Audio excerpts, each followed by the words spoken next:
Okay. So I want to welcome everyone joining us via live stream. This stream is a good preview of a vidwheel creator network Zoom Meetup. But if you want to get the full experience, join us at our next meeting, which is on July 22nd at 8 p.m. Eastern. We'll be continuing the monthly topic that we're talking about tonight, which is success through video. This event will be published on the vidwheel page on LinkedIn, and you'll also be able to find a link to that event in the description of this live stream as well. So we're going to move on to the main event. And tonight we have our first presentation tied to the monthly theme of success through video. John Osberg of OZmosis Consulting is presenting a presentation titled How to Leverage Your Network, Passions, and Content Creation to Win at Life. John, thank you very much for taking the time to speak to this group. Are you ready? Born ready, Neil. Let's go. All right. Well, then the floor is yours. So shirt was coming off, I think you said, to start. So let's start there. You didn't know that was going to make the live stream, huh? I can't reveal some of the new artwork that's been bestowed upon my skin. So how's that for a start, YouTube, for all of our millions of watchers? That's right. That's what we need. Do you want to share your screen, or are you just? I am going to. Talking? Yeah. Okay. Yeah. No, I am going to share. This is not a traditional PowerPoint or slide deck or anything. This is a conversation. So interrupt, raise your hand. Anything, comments, questions, anything. Please throw it in. Right. So the title, I'll just reread that. Right. So it's. And actually, I just had it up and I just lost it. So what did I say, Neil? Yeah, reread it, Neil. Reread it. It is how to leverage your network, passions, and content creation to win in life. Yeah. So really, it starts with we are all, not to get too philosophical, but I do love philosophy. Much of the books behind me are of some sort of philosophy flavor. So I believe that we are all walking equations. We're all living equations, right? So I'm a little close to the screen. I'm gonna back up here. I don't want anyone to be like, holy crap, that guy's beard is way too big. But we're all equations, right? So there are things that go into our quote equation that will work, and there are things that do not. And so in this equation of network plus passion plus content equals winning. That's something that that I found in my life in the maybe 2 years of time that has elapsed since I kind of started finding my way in the world, to a point where I know why I'm here now. Like, I really know why. I think that's something that as humans we can all think about. So I wanted to start by just asking, our audience, getting everyone involved, or whoever wants to be involved, in terms of, when you think of network, what do you think of? What comes to mind? If anyone wants to throw words or thoughts, ideas, anything, don't all jump at it at once. Everyone I know. Yep. Okay. And I was going to say just a group of people that are kind of working together to help each other out, basically. Okay. Yeah, I think there's some level of community tied in with when I think of network, right? They're not strangers. No, they're not. So anyone else want to throw in what they think of when they think of network? Okay. So for me, it's similar to what you all said. And I think it's, again, we're all in this equation. A network itself is an equation, right? Of the right people, the right events, the right content within the network that's being disseminated, right? Whether it's from a person, a podcast, something. And so, yeah, I mean, it's an life and building a network is iterative, right? It's gradual, it's tedious. It doesn't happen overnight. So for me, and I have some definitions in front of me here, but has anyone here ever thought of like, so LinkedIn, right? We're all familiar with LinkedIn for the most part. If anyone isn't, please let us know. LinkedIn, the social media tool, right? So in LinkedIn, you have a first level connection, which means you're directly connected and you can message freely and do all sorts of other stuff. A 2 means you have a mutual connection with that second level. And then there's a 3, which means you don't have anyone really in common. And so in life, I think of it the same way. For me, a network, you don't just build it, but you have to maintain it, and then you have to optimize it. So what does that mean? So let's say you're all in my network, right? And I build relationships with each of you that's value first, give first minded, right? So I'm going to give. It could be giving value, right? Somehow there's some value that I'm going to give, and that's first, and that's without expectation. That's because doing the right thing and giving is inherently good.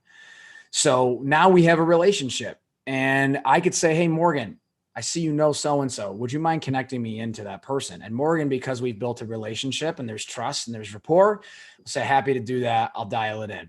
Thanks, Morgan. Now, if I build a strong enough relationship, let's say with Morgan, again, keying in on Morgan there. If Morgan and I have a strong enough relationship, she may know someone in her network who knows someone else, right? So Morgan would be willing to go out on a limb and say, hey, so-and-so. Now this so-and-so, let's just call them Bob. Bob is a first level of Morgan, and Morgan knows Bob well. And so she says, Bob, I know you know Kathy. Would you mind connecting Kathy to my friend John? And here's why. That there is now the third level. And these are the things that you get excited about, that I get passionate about. And it's how I've built osmosis in 10 months in the way that I've done it. And one of the major pieces is, and it's not just to say this because it's trying to be a plug, but it's vidwheel. And that would then go in front of my passion piece, right? Network plus passion plus content equals winning in life. So I fast forward to content, and the support that I've gotten from Neil, the knowledge, the insights through being a part of this network has allowed me to elevate my business in a much faster fashion. But going back to then the passion piece, right? Gets you excited. What gets you up out of bed in the morning? What did you dream of doing when you were younger, that you could still find a way to channel in your life now? Say you wanted to be obviously a famous movie star or a musician or an athlete or something. How can you take some components of that dream that you had when you were a child or at whatever age, and then weave them into what you do today? Because when you're doing things that are passionate, you're living in a place of abundance, and you're magnetized. And when you're magnetized, you're bringing in the right things, the right people, the right opportunities, which then allow you to build your network. So when you focus on the network piece, right? So again, a system, complex, interconnected, this is the better one. An arrangement of, a group or system of interconnected people or things, right? A group of people who exchange information, context, and experience for professional or social purposes. That's step one. Who do you know? Who's in your first ring? Who's in your second ring? Who's in your third ring? And then from there, it's now, how can I connect with these people with having some form of my passion or passions that can then be additive to, my skill, my offering as a person, as a businessman or businesswoman or a community leader, community member. And then how can I use content as kind of that extension of me that lives online at all times, with one of the great places being LinkedIn, which I am certainly a huge fan of for those that know me. I would not be sitting here today without LinkedIn. I got my first ever startup opportunity because I was asked, hey, John, I see you're doing some cool things. I know you're still in college, but I love what you're doing on LinkedIn. Why don't you come work for my tech startup? I had no idea what startups were. I had no idea what they were doing. But if it weren't for the content and the things that I were doing online within LinkedIn, if you will, I wouldn't have gotten that first opportunity, which then cascaded and kept building and building and building and building to where I sit today. So I want to stop. I asked what everyone thought of when they thought of network. What do you think of when you think passion? When you think that you are in a passionate state? anyone. Can I add one thing about LinkedIn? So Please, while you were talking, this is a conversation. I'm already talking too much. I want no. This conversation. is purely like kitsch, but you and I have 1,244 shared connections. Do you know that? Do we, Neil? That's a lot. Our networks are quite synced. That's all. Yeah, That's all I had. And that's funny you say that. I've seen it as high as 3,300 from my good friend and mentor, Chuck Collard, who's the founder of Carly's Club for any of our local folks. Carly was his daughter, who sadly passed in 2002. But yeah, Chuck and I share 3,300 connections, and he has been a part of my network that's allowed me to get to, where I've gotten to so far in life. And if I had to self-describe where I'm at in life for all of our watchers, listeners, both live, YouTube, and whoever will watch this, where I am in life is I feel like I'm living in a movie. The right people are coming in at the right time, the right opportunities, the level of interest to where I had to automate my LinkedIn Messenger. I get a lot of crap from people because they'll reach out to me, people I know well or whatever, and they get the auto reply and they're like, all right, big shot, I see how it is. You're going to auto reply me. But I feel like I'm living in a movie because I went from living in a place of fear and scarcity, and to get really candid, back in the late part of 2019, I was at the closest point of where I have ever been to what we can call rock bottom or back against the wall. I was an arm's length away, and it was mixed in with not doing the things I really love doing, probably drinking a little too much, soda, if you will. Not that I demonize it, but just it wasn't part of my equation. And so getting away from a career that I didn't really like, doing the things I didn't really like sometimes with some of the people I didn't really like, I started on a journey in January 2020 that at the time I didn't know was a journey. I did not know that I was going to go and lose 60 pounds and I was going to, start my own business and get to know some really incredible people and be a part of some really incredible community endeavors. But when you switch out fear for passion, you now live from scarcity to abundance. So this is part of what Neil alluded to earlier in that growth mindset and motivational, inspirational stuff. I really feel like I'm living in a movie. And so getting away from me back to network plus passion plus content is how you win. Let's go to passion and how that's defined. So passion, enthusiasm, love, mania, keen interest, fascination, obsession. I'd like to stay on obsession for a minute because obsession and greatness live on the same block. But we can get to that later. And so all of these things, what you love, what's your why, what's your mission, why do you do what you do? These are all really important to how do I win in life? And everyone's win is going to be different. Everyone's win is going to be unique and relative.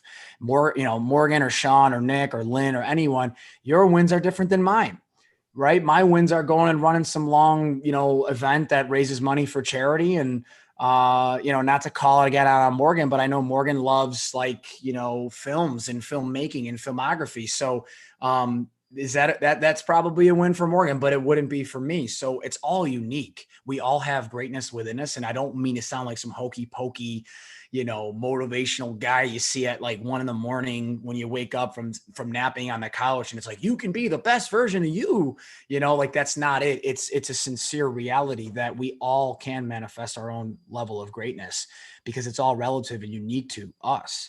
It's a matter of being aware enough to search for what it is that we are here to do.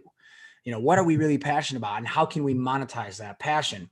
That brings me to content, which is nowadays, instead of cash is king, guys and gals, it's content is king.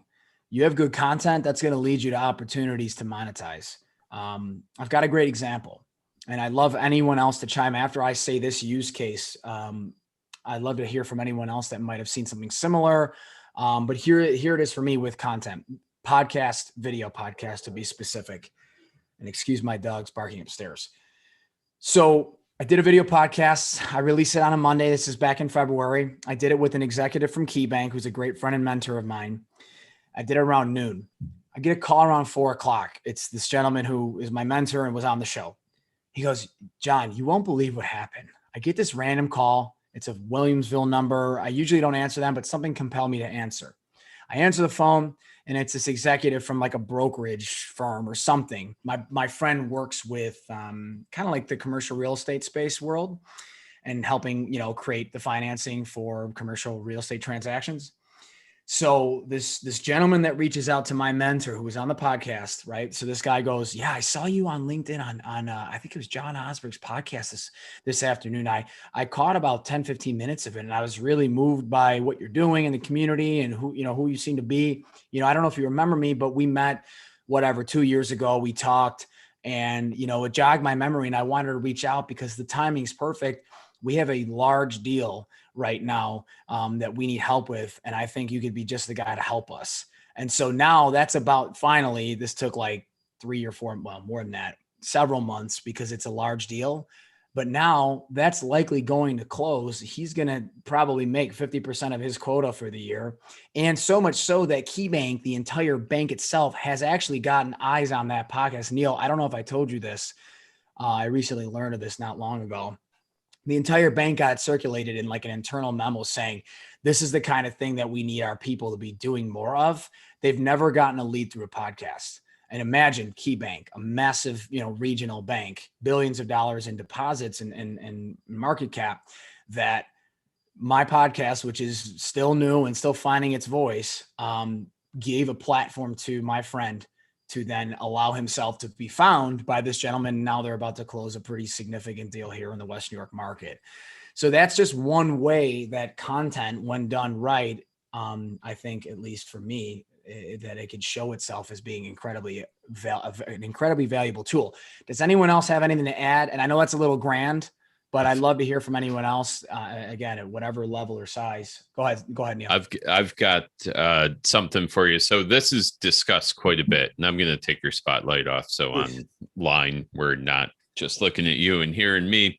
But we talk about this quite a bit in the network itself, because it's not really about getting 1 million views or whatever it might be, right? Like, it's that one right view that usually puts you over the top.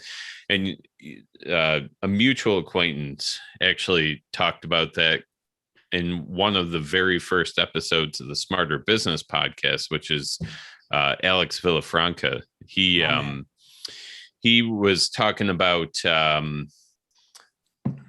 how their video series, they had a pretty popular or long running video series, and they would only get 100 or a couple hundred views per episode, but they had such a small niche and they were talking to the right people. So it did what they needed it to do, in short form, I guess. And additive to that point, Neil, I'm so glad you said that, because really, everyone, what that is it's the power of one. Right? We can all get caught up in how many likes, views, comments, whatever. But if just, for me, this is how I operate. If just one person but whatever, sees my podcast or anything, and we can get to LinkedIn here and some of the content creation stuff that I wanted to cover. But even if it's just one, that's all that matters, because it's not just one person, right? If that person gets some sort of tip, insight that helps them action against now that awareness, right, from whatever content that was created, and helps them spark something and create or build or whatever, that has ripple effects. That's not just one person, right? That's that person and their inner circle, and maybe their second ring of their network, right? So I got kind of caught up. I used to average, I've got 13,000 and change, almost 14,000 followers on LinkedIn. It's vanity. It doesn't matter. And honestly, if you look at my posts lately and the numbers, they've been whatever, because I've intentionally gotten away from caring, posting at the right time. Obviously it probably hurts me in the end, in terms of trying to get the message out there. But for now, it's a matter of critical mass and not getting caught up in, man, I used to get 10 to 20,000 views on posts, which I did pretty regularly pre-COVID, during the first parts of COVID, and then the algorithm changed. And again, you have to then shift your mind. And that's what I did, at least in terms of just, I don't care. Cool. My last post today I put out got 1,000 views. Cool. And I got people messaging me, texting me. It's that power of one. It's that power of one, I think, that is an antidote of sorts to where people might say like, oh man, like no one's seeing my stuff. Like I only got 10 views. Like even the John Bordage one, Neil, you mentioned it earlier. I posted on LinkedIn, I tagged whatever, and kept it really simple and clean. I think the thing maybe has 10 views. Now, some of my videos and podcasts have a couple hundred, views. But what matters to me is knowing the people on the show come back to me and say, John, some of my clients even too, that I help with their LinkedIn or their video or their content stuff, they'll come back to me and say, man, I'm really getting noticed around town. People keep saying, man, you're everywhere. I see you on videos. They're so professional, and I'm leveraging the vidwheel kit and the know-how that I've learned over my time in the network. And that's, again, it's not a plug. It's just the reality. It literally is the reality. So I think the power of one, from what you said, Neil, is incredibly well said. I know I'm saying in slightly different terms, but I think as it relates to content, which is obviously a part of this talk, it's incredibly important. Anyone want to add anything? Give me a break for some air here. Nope. Sounds like you got to keep going, John. My favorite phrase. Where is Keep it? going. It's too bright. I got all these crazy beats. So what I'm going to do, and let me just hit content quick, right? Information made available by a website or other electronic medium, right? There's other definitions. Content really is just an extension of your voice. It's an extension of your brand. It's an extension of your ethos. And a great platform to do that, in my opinion, is LinkedIn. And so let's talk about that, right? So I'm going to share a screen. I've got some things queued up with some people that I think would all be worth. What did I just do here? Share screen. I'll be all right. There's that. And there's this. So can everyone see this all right? Yes. Yeah. Okay. So this is me, funny, wearing the same shirt. I haven't washed it since I wore it that day. I mean, no, I'm kidding. I liked your jumping headshot. I thought that was pretty unique. Yeah, I'd never seen our it. friends from Incept that took that, Mike Davern and team. So yeah, like LinkedIn. I'm gonna start with some thought leaders, right? So I got some people messaging me, but if you are not like, and I'm not saying like, cause these guys have kind of a salesy or like a coach type feel. I'm not trying to push that on our attendees tonight. What I am trying to push though, is that these people are great blueprints to kind of model and learn from. Now you'll notice their follower size are pretty significant. So here we go. 57,488. But these are all guys I know too. These are people I learned from, I study, I talk to. He's got 40 and change. And then this guy is the mother of all kind of follows, if you will. Justin Welsh, he's got over 6 figures of followers, and the guy's adding thousands kind of on a weekly basis, it seems. And there's reason for that. These guys, and I didn't mean to pick only men, it just so happened to be that way, but like they are dialed in, right? So their LinkedIn's are fully optimized. Dale's a buddy. I'd actually coach him to say this is too much. No offense, but we don't need to do an audit. What I'm trying to get at though is you see that this person has branding, there's uniformity, and then getting into their content. I won't use Dale as much. I'd rather go to Justin. So Justin, I'm just going to give you some flavors. Here you go. Perfect example. When he says creator, he's talking content creator, right? So Justin himself, his wife, Jennifer, who is fantastic as well, he talks about, she went from 4,000 followers to 21,000 followers. Now, wait a minute, John, you're talking about worrying about the power of one and not views and stuff and vanity. But in this sense, it you'll see here as you follow on, she then built a 5-figure income stream from zero, and she did it through content. So in a sense, it's a balance of don't get caught up in that it's vanity, but also be value driven so that you can make a living, right? Through content, if that's one of your avenues. So here you go. Don't fear experience. Get simple. These are things, the way that he lays it out, it's just, this seems kind of silly and simple. But as I go further, here's another one. Creating great content on LinkedIn is hard. And if you want to get better faster, here are 3. So not only is his content great, but then his tips, his thought leadership, you can immediately employ into your life if this is something that's relevant and resonant. So he literally talks about how can we start creating better content? What are the styles that you can use? This guy himself went from 3,000 followers to 100,000 followers in 30 months. And he did it through patience, through grit, through introspection, through iteration, which in turn has helped his business, as you might imagine, just scale through the roof. And I think that's kind of one of the main and shared interests we have here as a group is we want to scale our businesses, as Neil had alluded to earlier. Does anyone want to say anything as I'm kind of showing some things here from Justin? Any comments, feedback, questions? I'd highly recommend at minimum Justin Welsh. I've got more. So I saw Justin Welsh maybe through, I mean, maybe it was because you were liking this stuff just recently. Sure. And his post was very much that same format where it was not like, hey, here's like I'm often doing, where I'll be like, hey, come to this event, or hey, here's this thing that I did and it's got this info in it. It's all very like how to, like that, which, you know, is a different way to post than a lot of people do. And but he was just pushing a course or something recently. Right. Did you see that one? Oh yeah.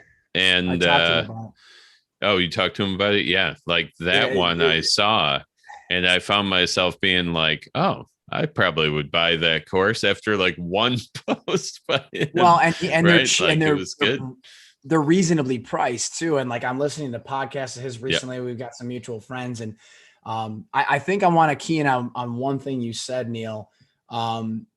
Here, if there's one thing you get from this talk, other than the energy and the passion, and I'm kind of talking in circles a little bit, and forgive me, but if there's one thing you get, here's a quick kind of like, it's that how-to mindset, right? You see a lot, and I don't mean to call anyone out if anyone here has done it, because I've certainly done it. But you see a lot of like, I was honored to be asked to speak here, or I was grateful and honored to get this award, yada, yada, yada. Well, here's a quick hack.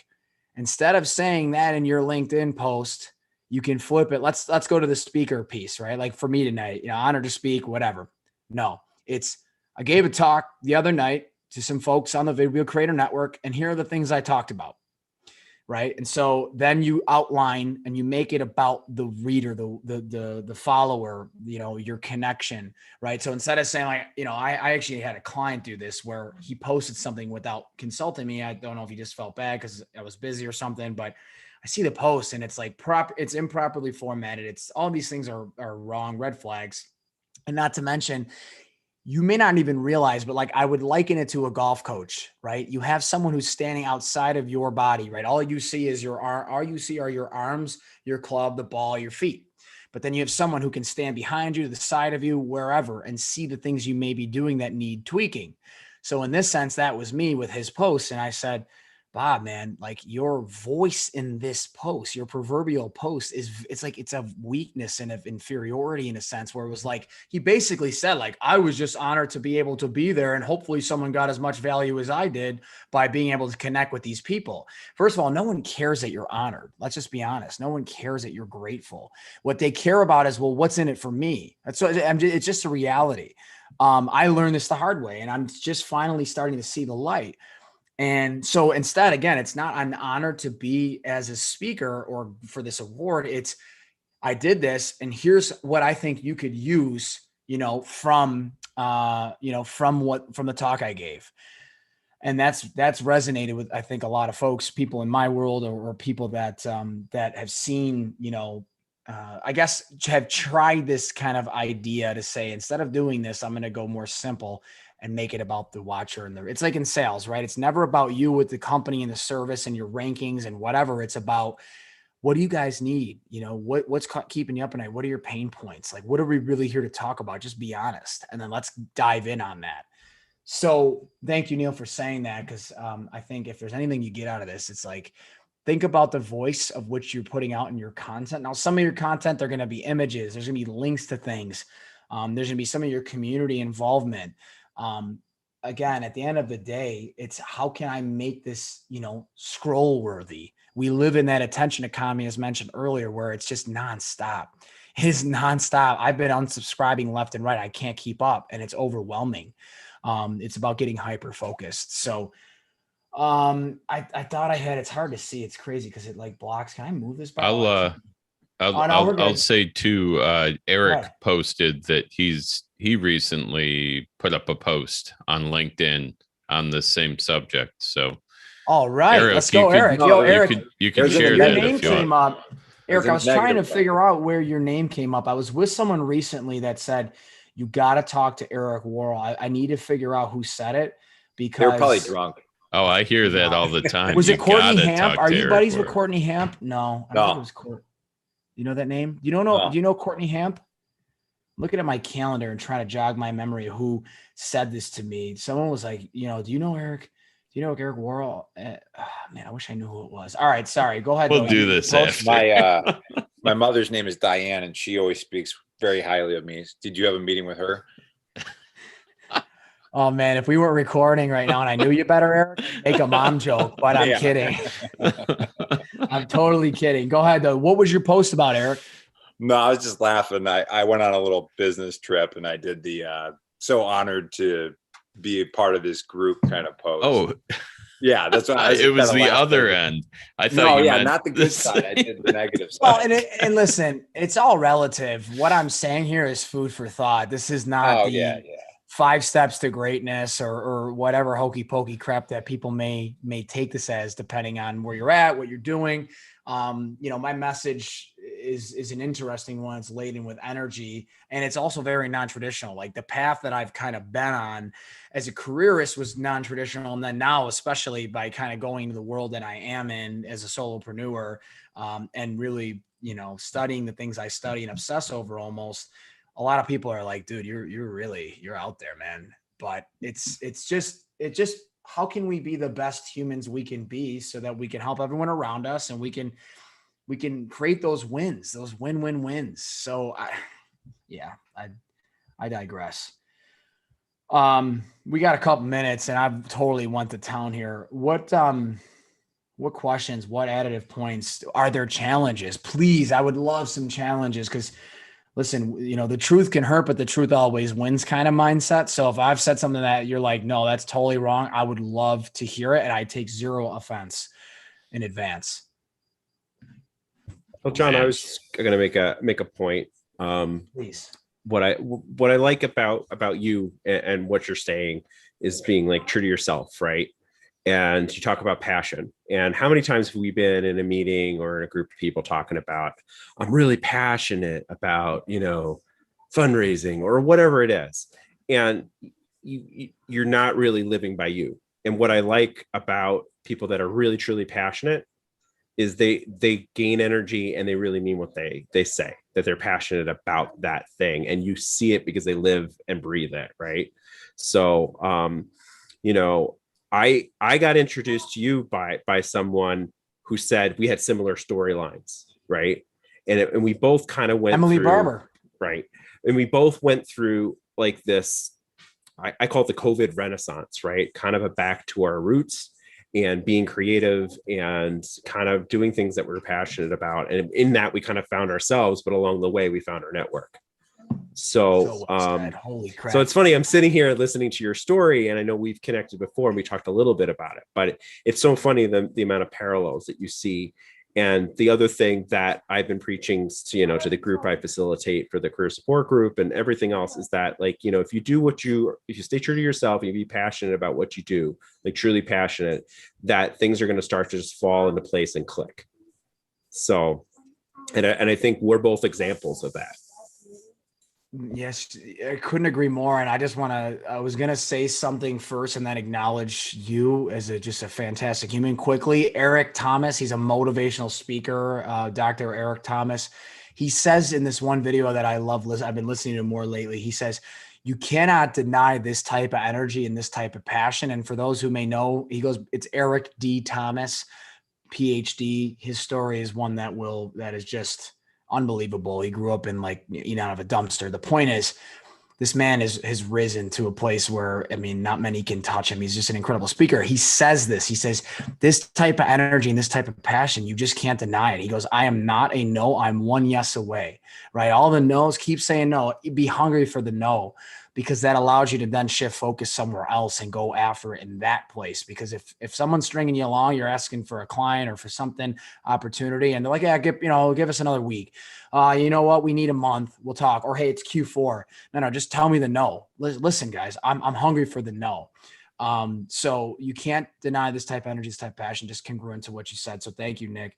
And also to just shout you out, man. Here's someone who, Nick, I think your story is pretty well documented. And I've said this in other meetups, you were trying to find a job for yourself while also helping scores of others find their careers. So, I mean, there's not a lot of people in my realm, in my purview that are doing that. So that's absolutely fantastic. And I wish I had my I am grateful shirt on, because I'm grateful to know you and to have someone like you in our community doing the things you're doing, man.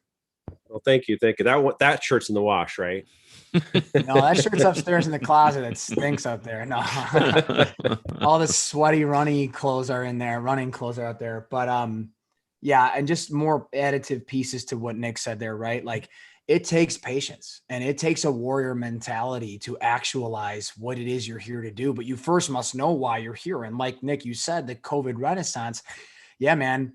I mean, I could have easily put myself into a position where I needed to go to like some serious, like, actual formal, like, support, help, therapy. And not that there's anything wrong with that, but I didn't necessarily want to do that. And so I figured out a couple things, and I just started little by little, day by day, in a sense of that Kaizen, that 1% improvement daily over a long period of time adds up. Did I ever think I'd lose 60 pounds in 15 months and start running marathons, start my own business, and all these other things that I have done? That I don't mean to sound like I'm bragging. It's just what I've done. I never thought that on day one. And I didn't even know it was day one. I just thought, like, I got to stop drinking alcohol and being a slob and, being miserable. I need to change things. So I did. And like you said, with the COVID renaissance thing, man, I'm just really grateful to have actioned against that time to be inward and figure out what's inside. Because when you figure out what's inside, anything outside, nothing's going to break that, man. There's nothing that's going to stop you. When you have a mission and you know it and you remind yourself every day, I like, for me, I will die before I don't see my mission through.